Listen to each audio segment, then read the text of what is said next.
কাছে যদি ডেটা না থাকে, আমাদের সংগঠনের মাধ্যমে অফিসিয়ালি যদি ডেটা না থাকে, আপনার আইডেন্টি প্রুফ না থাকে, তাহলে আমরা সেই কৈফত দিতে পারবো না। যদি কৈফত নিতে হয়, আপনি যে ওয়েবসাইটে জমা করেছেন, যে ওয়েবসাইট পরিচালনা করছেন, আপনারা তাকে ধরুন, তার কাছে যান। আমরা ওই কৈফত দেওয়ার জন্য বসে নাই। কিন্তু হ্যাঁ, অবিলম্বে এই টাকাটা সবাইকে পেতে গেলে আমাদের সবাইকে ঐক্যবদ্ধ হতে হবে, এবং কৈফত যদি দিতে হয় তাহলে কৈফত নেওয়ার মতো করে এগিয়ে আসতে হবে।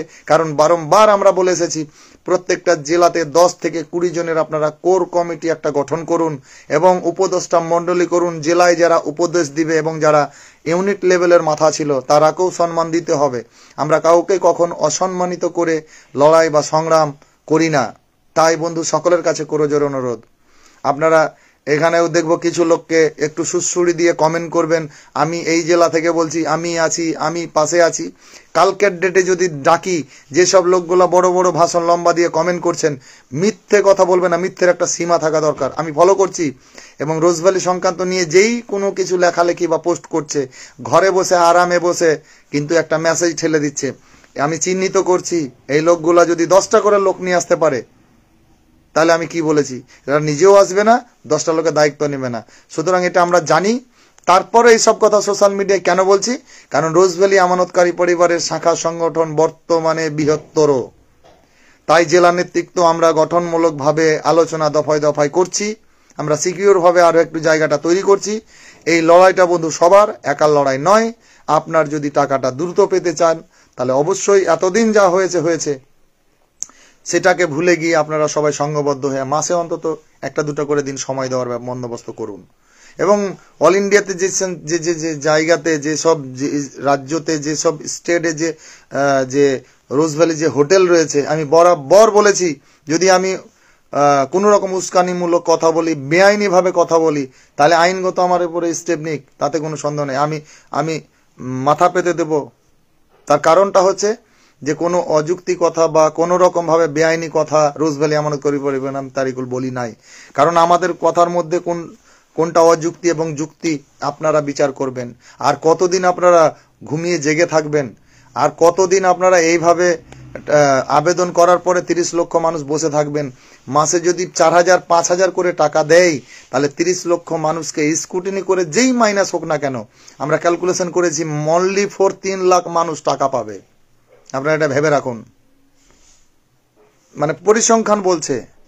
তাহলে 3 লাখ যদি পাই 3 বছরে, তাহলে আর 30 লক্ষর মধ্যে 27 লক্ষ কত বছর লাগবে?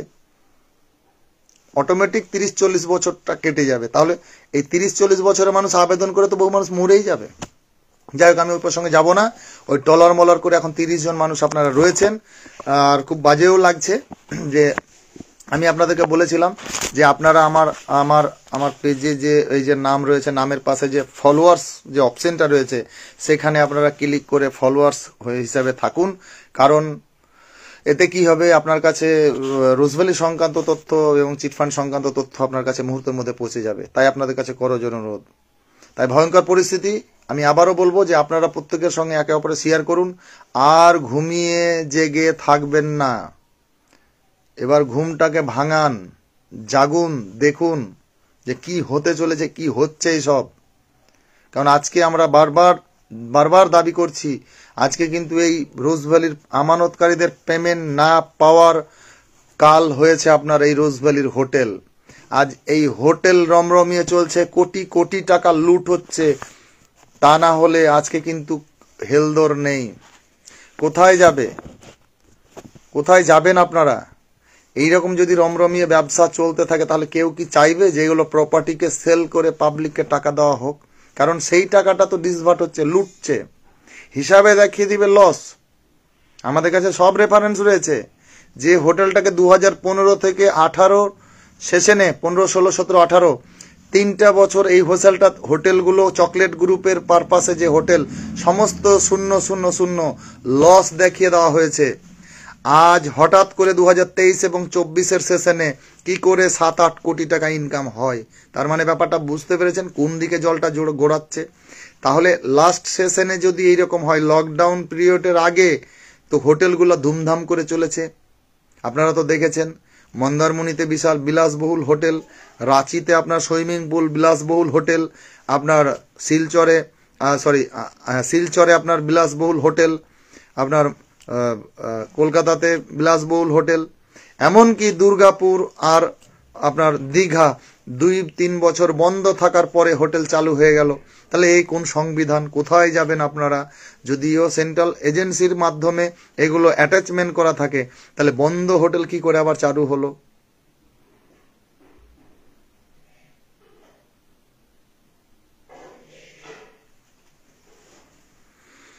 তাই আপনাদের কাছে এইটুকু অনুরোধ যে আপনারা একটু ভাববেন, আপনারা একটু দেখুন।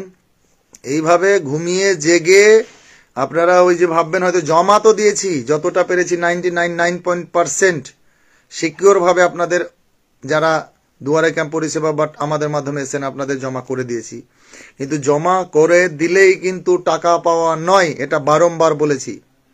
তাই আপনাদের কাছে করজোর অনুরোধ যে আপনারা একটু ভাবুন, দেখুন। আজকে কিন্তু মানে সিবিআইয়ের মামলাতেই কিন্তু উড়িষ্যা কোর্ট থেকে কিন্তু জামিন মামলাটাকে বন্ধু খারিজ করে দিয়েছে। খুব খারাপ লাগছে, খুব খারাপ লাগছে। আজকে যাই হোক যেই পাক, কেউ তো টাকা পাচ্ছে, তাহলে সেই টাকা পেতে গেলে টাকা দিচ্ছে, অথচ এই কোম্পানির মূল মাথাটাকে কেন আটকে রেখেছে? কারণ উনাকে ছেড়ে দিলে তো অনেকটা সিকিউর হয়ে যায়, বাট অনেক অফিস স্টাফ রয়েছে, তাদেরকে দিয়ে উনি যেটা ভালো বুঝবে, দ্রুত মানুষের টাকা ফেরাতে চায়। তো চাই কি চাই না সেটাও তো জেনে নেওয়া দরকার। সেই মর্মে লিখিত করে তাকে জামিন দেওয়া হোক, সে বাইরে যেতে পারবে না, সেটা আলাদা ব্যাপার। ওনার পাসপোর্ট ভিসা সব বাজেয়াপ্ত করে নেওয়া হোক। কিন্তু এই লোকটাকে ছেড়ে কমিটিকে নিয়ে সুন্দরভাবে সারা ভারতবর্ষের প্রত্যেকটা মানুষকে যাতে টাকা পায় তার বন্দোবস্ত সুবস্ত তো বিচার ব্যবস্থার মধ্যে দিয়ে তদন্তকারী সংস্থা সবাইকে হাত মিলিয়ে তো এই কাজটা করা উচিত। নচেত আজকে কি দেখছি? আজকে দেখছি দুই কেন্দ্রীয় তদন্তকারী সংস্থা ইডি এবং সিবিআই, এবং ইডির অফিসারের বাড়িতে সিবিআই হানা, উদ্ধার করছে 1,14,00,000 টাকা। এই ঘটনাটা আপনারা দেখেছেন বা হয়তো খবরে আশা করি পেয়েও যাবেন। এটা হচ্ছে আপনার হিমাচল প্রদেশের সিমলাই ঘটনা। তাই আপনাদের কাছে করজোর অনুরোধ যে আর ঘুমিয়ে জেগে থাকবেন না, আপনারা সচেতন হন। আপনারা সচেতন মানুষ, অনেক অভিজ্ঞ লোক রয়েছেন, দলমত নির্বিশেষে আপনারা গঠনমূলক যেভাবে 2018 সালে 21 সালে যে লড়াই সংগ্রামটা আমরা করেছিলাম, আজকে আপনারা সেই রকমভাবে একটা তৈরি করুন। আমরা জানি অনেক জায়গা থেকে অনেকে দেখছেন, কিন্তু আমরা আরেকটা বিষয় বলবো আপনাদেরকে যে দুয়ারে ক্যাম্প থেকে শুরু করে কলকাতা যে অফিসিয়ালি আমাদের 1 নম্বরে রয়েছে আপনার মুর্শিদাবাদ আমার জেলা, এবং মুর্শিদাবাদের পাশাপাশি রয়েছে আপনার নদিয়ার পাশাপাশি রয়েছে আপনার হাওড়া জেলা, হাওড়া ময়দান থেকে শুরু করে হাওড়া উলবেড়িয়া পর্যন্ত, এবং আপনার সিঙ্গুর রয়েছে, আপনার এই হাসনাবাদ রয়েছে, এবং এদিকে বীরভূম জেলা রয়েছে, বর্ধমান রয়েছে, এবং আপনার 2 মেদিনীপুর রয়েছে। তাছাড়া এদিকে আমাদের মালদাটা রয়েছে, এবং আরও আদারবাই কিছু রয়েছে, পুরুলিয়া যেমন রয়েছে, ঘাটশিলা পুরুলিয়াটা। তো এইরকম আমাদের মোটামুটি পশ্চিমবাংলা তথা পশ্চিমবাংলার বাইরে মিলিয়ে আমাদের সঙ্গে যারা শুরু থেকে ছিল তারা শেষ পর্যন্ত আজও আছে। দেখা গেল যে 20টার জায়গার মধ্যে আমাদের 15টা রয়েছে, 5টা মাইনাস হয়েছে, কিন্তু অপর দিকে 10টা প্লাস হয়েছে। কারণ আমাদের সঙ্গে তো সবাই রয়েছে, কারণ আপনাদের সঙ্গে সব রকমভাবে কথা বলেছি। তাই আমি আজ দীর্ঘায়িত করব না। আজকের প্রতিবেদন মূল বিষয় হচ্ছে যত মত তত পথ, আপনারা যা ভালো বুঝবেন করবেন। কিন্তু আজকে যে বিষয়টা এসে দাঁড়িয়েছে যে আপনার যে রোজভ্যালির প্রতারিত মানুষের যে আজকে দুর্ভোগ, আজকে মানুষ বুঝে উঠতে পারছে না। অনেকেই অনেক রকমভাবে আমাদেরকে ফোন করছেন, যোগাযোগ করছেন, কিন্তু যত লোক আমাদেরকে ফলো করছেন এবং যত লোক দেখছেন, আপনারা যদি প্রত্যেকে 10টা করে লোকের দায়িত্ব নেন, তাহলে সারা ভারতবর্ষে যে কটা হোটেল রানিং রয়েছে, যদি এই হোটেলগুলোকে আপনারা জামানত জব্দ করে অন্তত 3টে মাস বন্ধ করে দেন, তাহলে কিন্তু নুন আনতে পান্তা ফুরাবে। কেঁদে মা বাঁচি বলে না, ছেড়ে মা বাঁচি, সেরকম অবস্থা হবে। দেখবেন দুধ কা দুধ পানি কা পানি হয়ে যাবে। আর বিস্তারিত খুলে বলতে পারছি না, সবটাই খোলামেলা আপনাদের সঙ্গে আলোচনা করছি।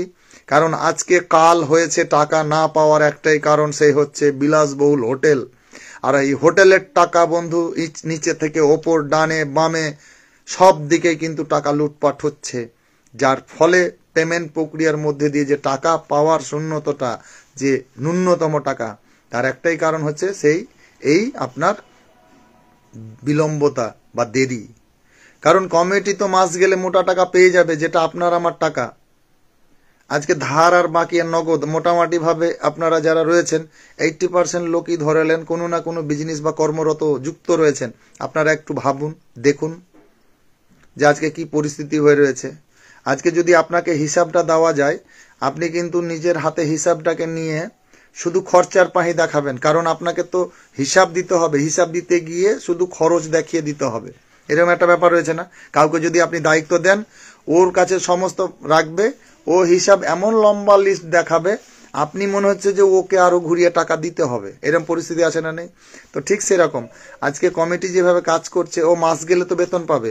আজকে 30 জন 40 জন বা 25 জন যে স্ক্রুটিনি করছে, এটা তো সংখ্যাটা আরো বাড়াতে হবে। আমরা বলেছি রোজভ্যালির আরো কিছু লোক, রোজভ্যালির অফিসিয়ালি যারা আছে তারাকে নিতে হবে, কারণ তাহলে তারা রিসিপ্ট দেখে, তারা স্টেটমেন্ট দেখে, তারা ভাউচার দেখে, এবং যেহেতু প্রথমে বিবৃতি কমিটি থেকে দিয়েছিলেন, আপনারা জানেন যে বলা হয়েছিল যে যদি শুধু অ্যাপ্লিকেশন নাম্বারটা থাকে, তাহলে আমরা সঠিক মানে যে ক্লেম, সঠিক লোকটাকে বিবেক বিবেচনা করে আমরা টাকা অবশ্যই দেব।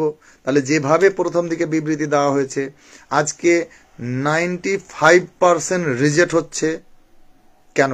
তার রিজেক্টের লিস্ট আলাদা করে কেন দেওয়া হয় না? তাহলে আমরা আপনাদের টাকা ফেরানোর জন্য কথা বলবো, কোনো প্রবলেমের জন্য সবই কথা বলবো, কিন্তু আপনারা কিছু লোক, মানে সবাই না, কিছু লোক আপনারা কিন্তু সঙ্গ দেবেন না। কিন্তু এইভাবে তো টাকার আশা করাও যায় না। এই জন্যই বলা হচ্ছে মানে বার্তাটাকে আবার এডিট করে কেউ কেটে দেবেন না, যে তারিকুল ভাই তো বলেছে এই রোজভ্যালির টাকা পাওয়া যাবে না। কে বলেছে টাকা পাওয়া যাবে না?